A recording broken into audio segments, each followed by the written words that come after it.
Assalamualaikum warahmatullahi wabarakatuh. Alhamdulillah, alhamdulillahi rabbil alamin. Assalatu wassalamu ala asrafil anbiya'i wal mursalin, Sayyidina wa maulana Muhammadin. Ashhadu an la ilaha illallahul malikul haqqul mubin, wa ashhadu anna Muhammadan abduhu wa rasuluhu was-sadiqul wa'dal amin. Allahumma salli wa sallim wa barik wa karim azanul nabil karim, ihdinil lazi min jalalika wa innal lazi bin jamalika wa innahu bin kitabika wa tahirin wal mujahidina amma ba'du. Wa ibadullah, bersyukur kita kepada Allah dengan mengucapkan alhamdulillahi rabbil alamin atas segala limpahan karunia, rahmat, hikmah dan hidayahnya, serta dengan izinnya juga kita dapat menjalankan amanahnya, beramal dan beribadah zahir batin dunia dan akhirat. Bersalam kita tidak akan pernah kita lupakan. Marilah sama-sama kita sampaikan kepada junjungan kita Nabi Allah, Nabiul Akhirul Zaman, Rasulullah Muhammad sallallahu alaihi wasallam. Atasnya kalimahnya kita kalamkan dengan membacakan Allahumma sholli ala Sayyidina Muhammad wa ala alihi Sayyidina Muhammad. Alhamdulillah, bertemu lagi dengan saya, Guru Mursyid Syekh Nur Muhammad Buya Irwan Maulana Al-Khalidi, Sumatera Barat. Dalam rangka meningkatkan iman dan takwa kita kepada Allah, maka diwajibkan oleh Rasulullah sallallahu alaihi wasallam untuk kita melakukan, belajar, mendalami makna hakikat dari ilmu, amal dan ibadah. Tolabul ilmi faridatul a'la kulli muslim. Diwajibkan kepada setiap umat muslim belajar menuntut ilmu kepada Allah Subhanahu wa taala. Alhamdulillah, dalam makom majelis zikir ma'rifatullah, dalam wawasan dan lindungan Yayasan Islam Hidayatul Mubarakah, tentunya dalam syiar YouTube Buya Pasaman Timur, insyaallah akan selalu berbagi wawasan dan ilmu pengetahuan kepada kita semua. Semoga bermanfaat baik dalam makom syariat, hakikat, thariqat dan ma'rifat. Dalam waktu dan kesempatan yang kita muliakan ini, saya akan berbagi wawasan tentang apa yang dikatakan seorang sufi kepada Allah. Jangan hanya kita mendengar kata-kata sufi, tapi tidak tahu apa yang dikatakan sebuah sufi. Nah, kalau kita belum paham, maka kita jangan terlalu awal untuk mengatakan sufi itu adalah seorang yang taat, tetapi kita tidak paham dari mana asal usulnya kodrat sufi ini. Insyaallah para hadirin, para pemirsa YouTube Buya Pasaman Timur, jamaah kaum muslimin dan muslimat dimanapun berada, rahimakumullah.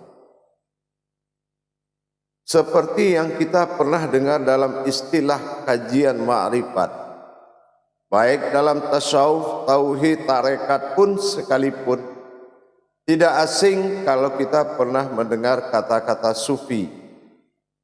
Nah, kata sufi ini sangat erat dikenal di mata orang awam, seorang yang benar-benar mengabdikan dirinya kepada Allah. Ada yang mengatakan sufi ini orangnya yang sudah tidak mau bergaul dengan orang lain lagi. Ada yang mengatakan sufi ini orang yang tidak mau memakan yang hewan lagi. Ada yang mengatakan sufi ini harus tinggal jauh dari pemukiman orang banyak. Dan banyak prasangka dan dugaan yang dituduhkan kepada sebuah kodrat yang bernama sufi. Tapi dalam waktu dan kesempatan ini saya akan menyampaikan amanah Allah, yang mana di qudsi Allah, Allah katakan alayya mayyinu wa qad khalaqatuka min khalbu wa lam tahu sa'iyya. Aku telah menjadikan kamu dahulu, sedangkan engkau belum jadi sesuatu. Inilah yang harus menjadi petikan dan patokan bagi kita. Dikatakan sufi adalah dilihat dari hukum hijahiyah. Karena kebenaran dari sebuah kodrat dalam kajian yang dihalalkan apabila kita mentadaburnya melalui kodrat atau sebuah hukum ayat yang disebut dengan huruf, yaitu hijahiyah. Nah, kita melihat ada makna-makna yang tersimpan di balik ini semua. Jadi kalau kita sudah mulai ingin memahami lebih dalam, kita lihat dulu. Ini kata sufi ini adalah sebuah kodrat yang telah dijadikan sebelum semuanya jadi nama sebuah kodrat. Makna daripada sufi ini adalah sebuah persinggahan atau sebuah perjalanan besar. Sebuah perjalanan kerohanian yang akan dilakukan oleh seorang umat menuju kodrat sufi tadi, memiliki 10 tanjakan besar di dalam menjalankan perubahan daripada nilai harkat dan derajat sebuah rohani. Sufi, kita ingat kembali kepada usuluddin kajinya yang dinamakan sulbi. Sulbi, qalbi, dan sufi. Nah, ingat, 3 perkara ini tidak bisa kita pisahkan. Asal usul Tuhan wujud batin bercerita dengan batinnya sendiri, itu dinamakan sifat kesufian. Yang kedua, bertajalli Allah pada kodrat dirinya dalam menjadikan umat. Ini muncullah kodrat bernama sulbi. Sulbi inilah yang menjadikan makom derajat. Allah ingin menjadi Tuhan, maka dia ingin dipanggil dengan nama Allah. Tuhan ingin menjadi Allah, maka wujud kaji berawal dari qalbi. Jadi kalau kita sudah paham mengenai pemaknaan tadi, sufi itu bukan sebuah nama seseorang. Sufi ini adalah sebuah kodrat batinnya Allah yang mewujud sebagai kehambaan bagi dirinya. Dia jadikan wujud sebuah diri berasal dari batinnya sendiri, yang mana batin sufi ini berawal dari sulbi. Nah, dari sulbi inilah kita selalu pernah mengkaji bagaimana Allah menjadikan sifat kulik dan khaliknya terlebih dahulu. Allah bersifat khalik dan dijadikan berkauninya Allah dengan batinnya sendiri bernama sufi. itu adalah nama batin awal dari Allah, bernama Sufi. Sufi, kalau kita lihat dari wujud kejadian daripada khulik, sifat daripada sebuah diri yang bernama khulik, yang jatuh memandang bernama Nurmain, yang pernah kita bahas. Maka Sufi adalah nama kodrat sebuah wujud tersebut dengan penglihatan Nurmainnya. Sufi dilihat dari sisi shin, fa, dan alif tersirat. Artinya shin adalah kodrat umat, sementara fa adalah batin, sementara alif jatuh kepada i, bersifat sir atau rahasia. Jadi diri yang awal rahasia yang dijadikan oleh Allah dalam kodrat batinnya sendiri, itulah yang dinamakan diri Sufi. Yang mana diri Sufi itu telah hayat 3 kodrat alif sir dengan batin fa sin nas atau kemanusiaan atau kehambaan. Jadi Allah menjadikan batinnya sebuah kehambaan bagi dirinya sendiri. Batin rahasia Allah. Dan diangkat kembali kepada kajian rahasia batinnya Allah. Dan berasal dari rahasia batinnya Allah. Itu dinamakan Sufi. Kenapa terjadinya kauni? Allah bicara dengan dirinya sendiri, tapi dia berbicara dengan sifat Sufi bagi dirinya atau batinnya Allah itu sendiri sebelum semua dijadikan. Makanya dikatakan alainya mayyanun wa qad khalaqatuka min qablu ma'lam tahu saya. Aku telah menjadikan kamu dahulu sedangkan engkau belum jadi sesuatu. Nah ini dia. Belum jadi umat, belum jadi Tuhan, belum jadi siapapun dia. Tapi dia sudah ada di kala itu. Hadirin jamaah yang dirahmati Allah. Sufi adalah kodrat sifat batin bagi Allah. Apakah sudah hatimu, nyawamu batin Allah? Apakah sudah wujud dalam nyawamu tadi yang disebut sirnya Allah? Dan apakah sudah hayat batin dengan sir tadi? Karena tempat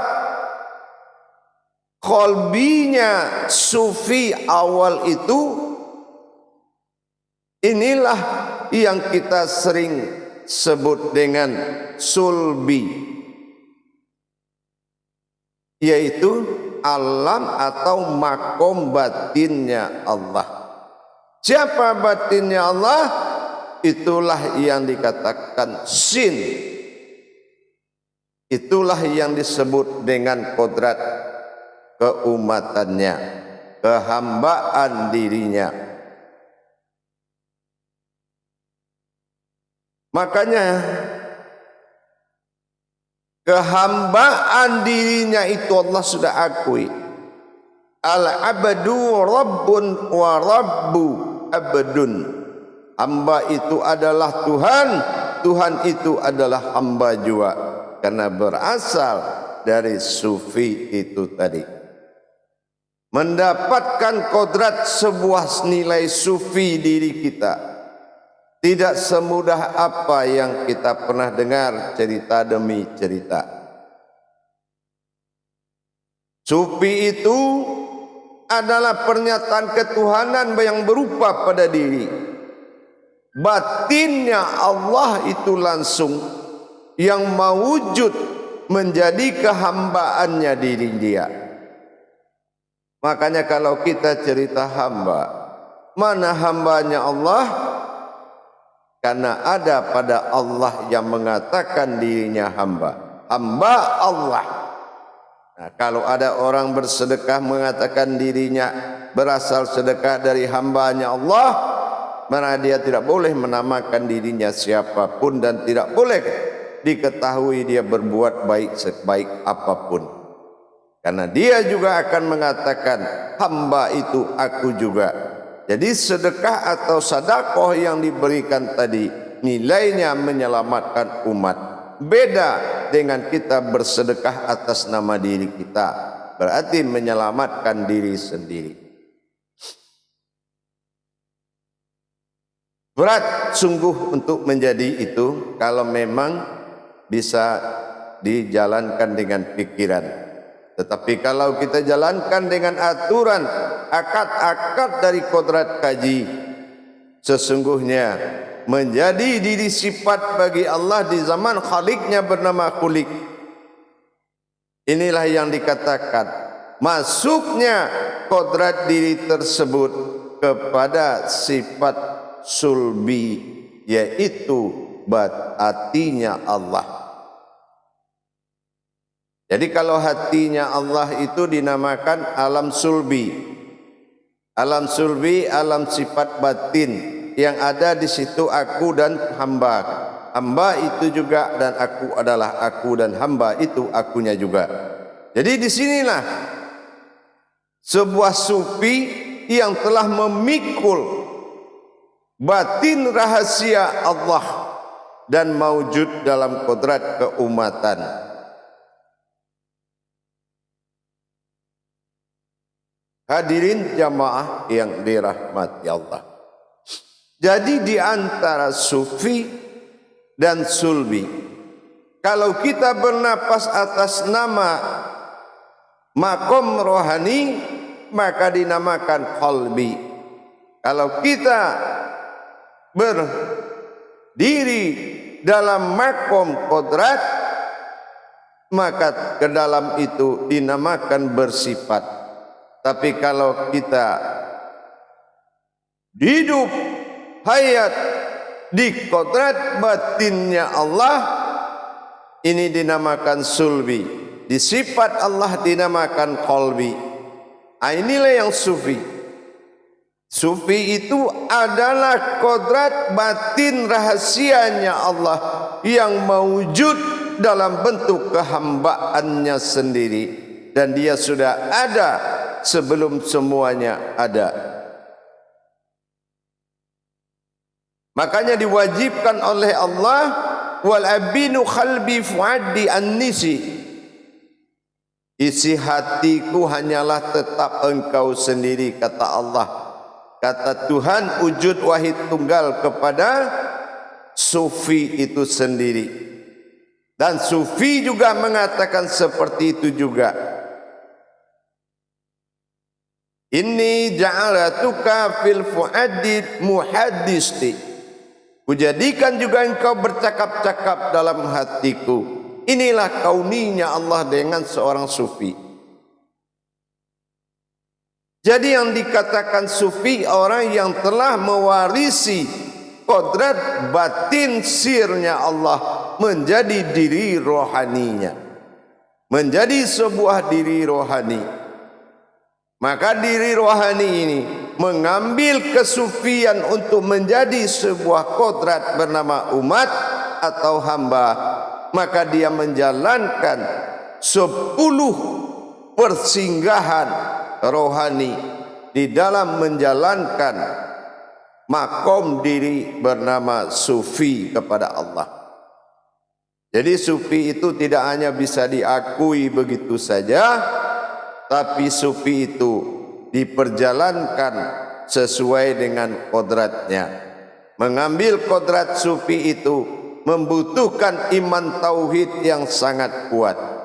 Iman tauhid yang tidak tergoyahkan dengan perpindahan-perpindahan derajat-derajat kerohanian sampai menuju tingkat kesufiannya.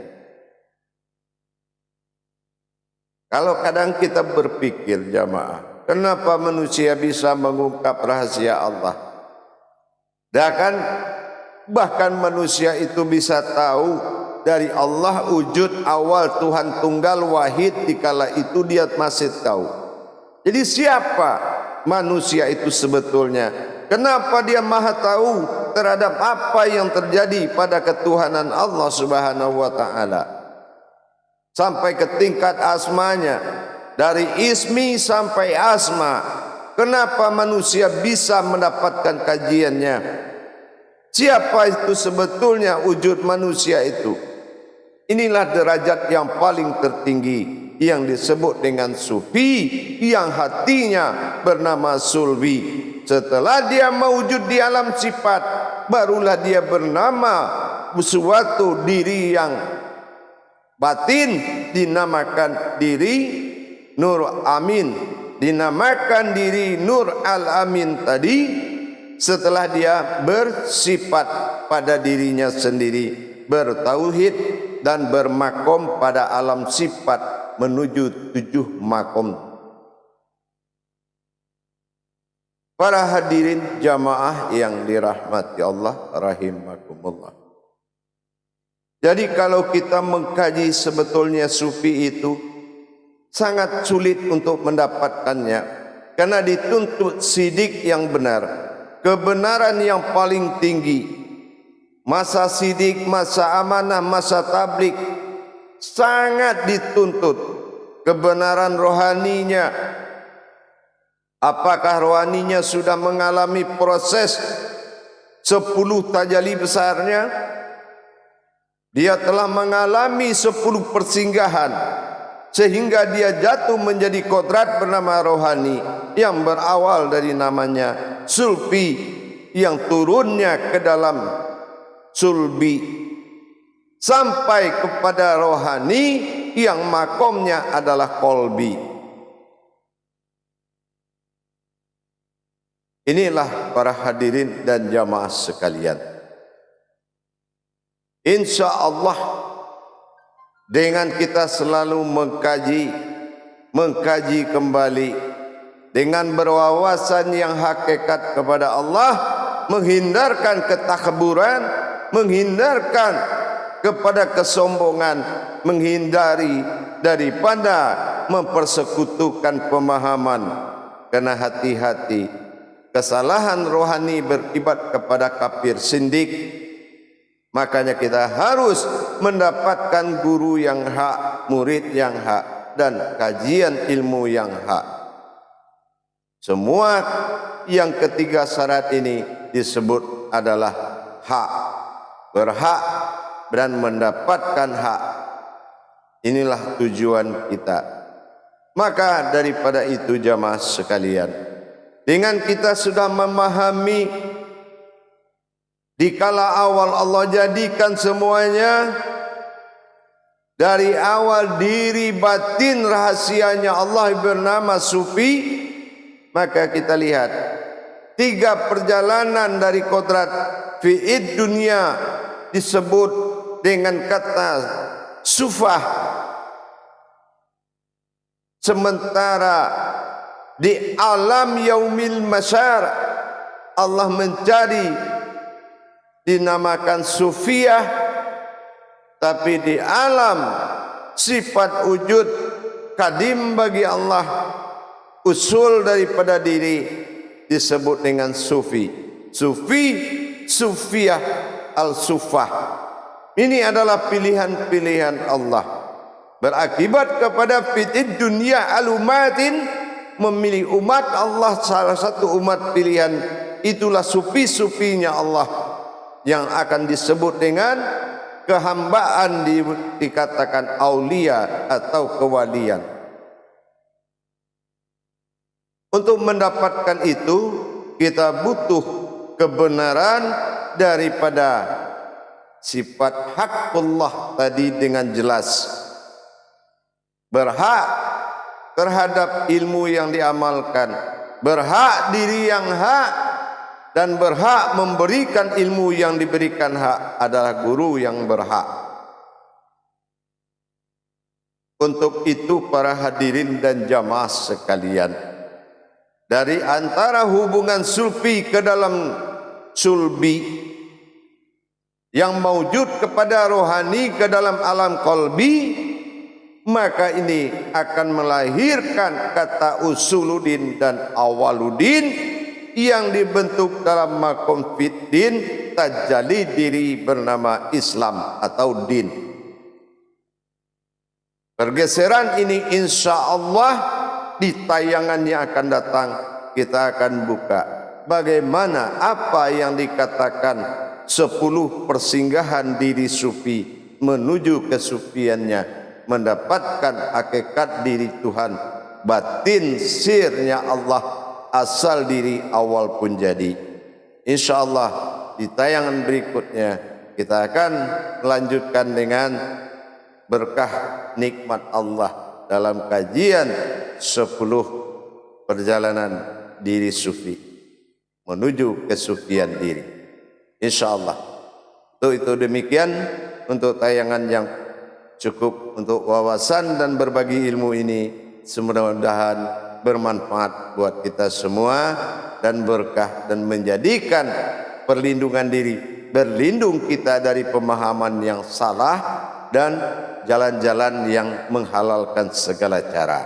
InsyaAllah. Akhirul kalam wa billahi taufiq wal hidayah. Assalamualaikum warahmatullahi wabarakatuh.